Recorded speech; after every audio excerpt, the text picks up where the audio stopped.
So we have a mason jar here of plenty of fresh starter that was fed 3 to 4 hours ago. You can see it's very bubbly. It's very sticky in there. You can test it by floating it in water. If it floats, you know it's good to go and ready to make your bread. You're going to have a kitchen scale that can be zeroed out in grams. We like to use these big stainless steel bowls. Zero it out, and you're looking for, how we do it is 120 grams of starter just to make a basic loaf of sourdough bread.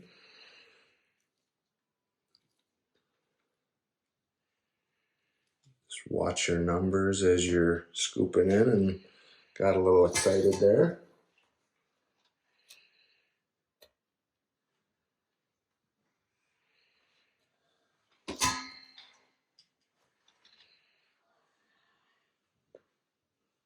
You get faster at this the more you do it. If it's off a couple grams, I've noticed it's not a big deal. I do water next, and then I put my salt in. That allows the salt to be stirred well and re-zero. We're going to put 320 grams of water in. I like to use warm water. It just keeps it a little bit more active through the rising process.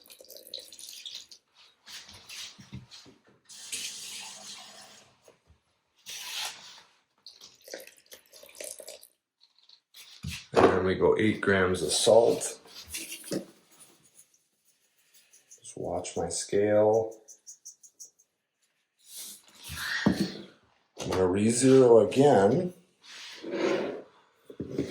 And I'm looking for 500 grams of flour.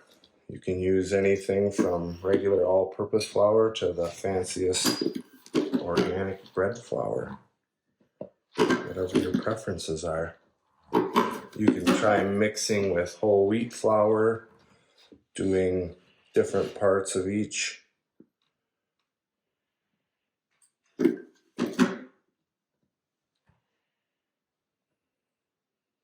And there it is. And all we're going to do now is mix this. You can use your hands. You could use a mixer. I just use a spoon because I don't want to get my hands dirty.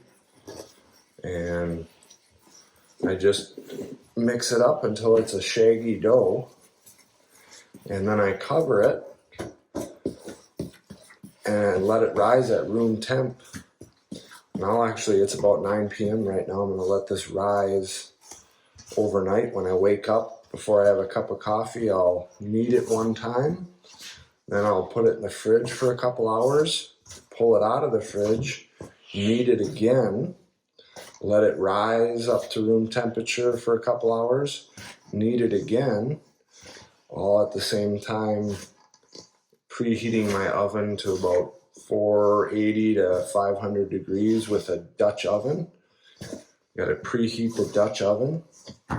We use parchment paper to make it a non-stick process.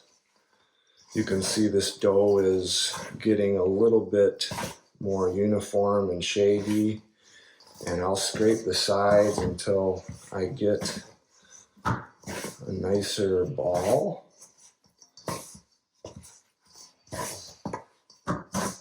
You can see it's sticky, coming off the sides.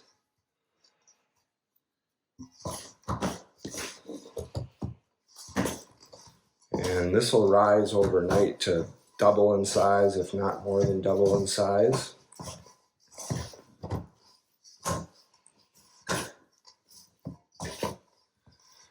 And I'm sure there are many other ways you could do this successfully. But after making about 40-50 loaves, this has worked for us. And everything's mixed here pretty well to a shaggy dough. And I'll cover this for overnight. And Knead it one time, put it in the fridge for a few hours, pull it out, knead it again. Let it rise some more, knead it again. Stretch and fold, and we'll show you that through the magic of video tomorrow. All right, so this morning, Matthew did some stretch and folds on the dough that we created last night. And then he put it in the fridge for a couple hours, popped it out, did another stretch and fold, and covered it. We let it sit all day. We went into town and did some things. And now we're going to do another set of stretch and folds. I have the oven preheating to 485 right now.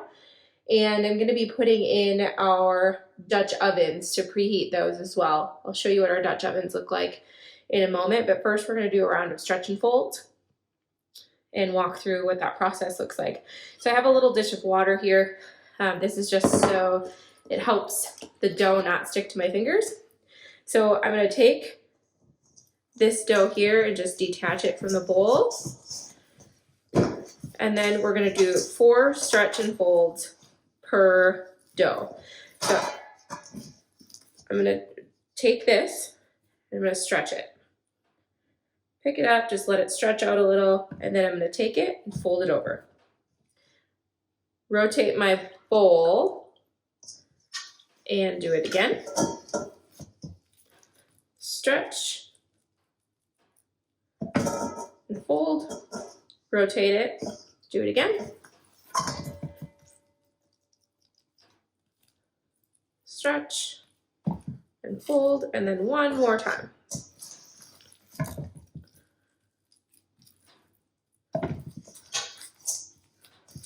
Perfect, and then I will sometimes just take it and gather it, and we'll let that sit. I'll do the same thing to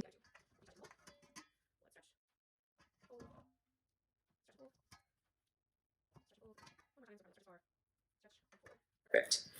Now I will say the first few times that we made sourdough, we watched a lot of YouTube videos, did a lot of research, and the world of sourdough making is quite extensive. You know, some people are very serious about their sourdough and having the right crumb. And I will say our goal is to have good bread made with few ingredients that's easy to make. So while I know there are many methods for making sourdough and ways to make it so it's just perfect, that is not our goal. Our goal is fast, easy, and healthy.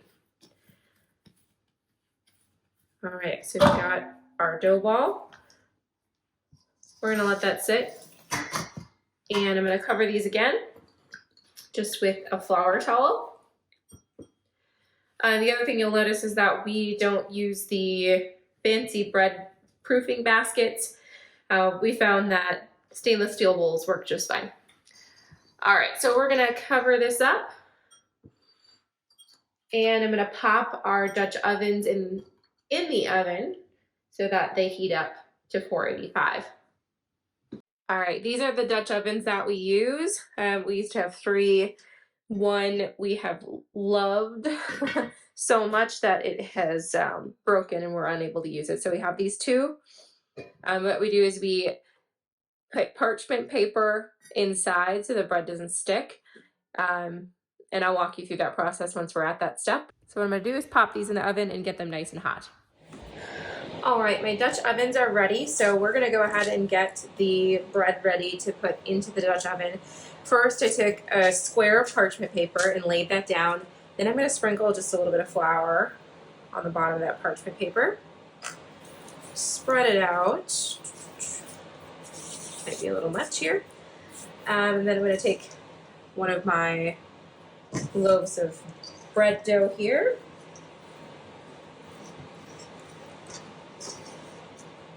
Pull it out.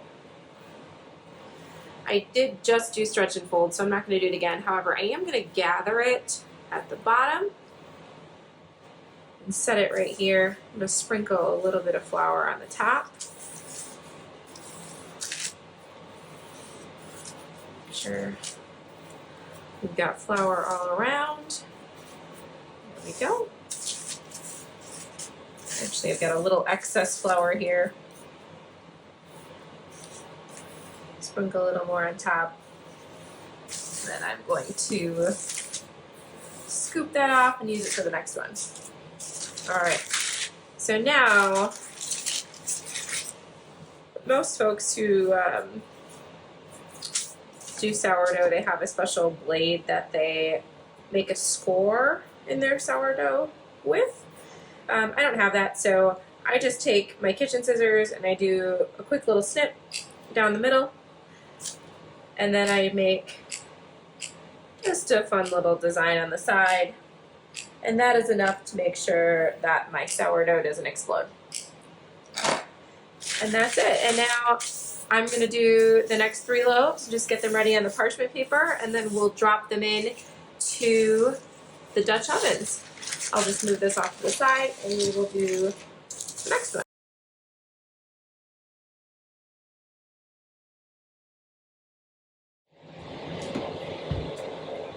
Okay, so we've got our hot Dutch oven here. I'm going to take this parchment paper.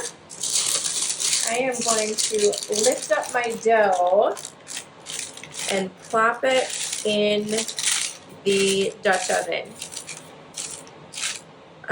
One other thing I'm going to do real quick is I'm going to grab a couple ice cubes and I'm going to stick them in the sides here.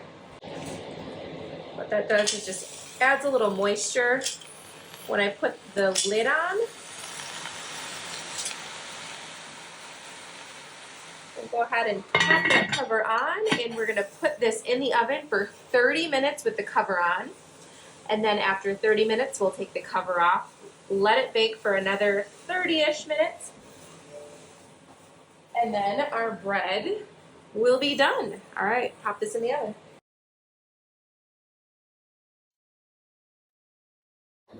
After 30 minutes, remove the cover and decrease the temp to 450, leaving it in the oven for 30 minutes more. Then you'll have your final loaf of sourdough bread. We love sourdough because the 3 simple ingredients, flour, water, and salt, make sourdough a great alternative to store-bought bread. Although the process of making sourdough bread takes between 24 and 36 hours in total, the individual steps themselves take all but a few minutes when you're jumping back and forth between your family's normal activities at home. The world of sourdough seemed complicated for us at first, but the more that we played and experimented, we found that it really can be straightforward, and all of the rules in the sourdough world are really just guidelines. So what we do is what works best for us, and you should do the same for you and for your family. The recipe that we use is listed in the description below, along with the steps that we took to make our beautiful sourdough bread. Thanks for watching.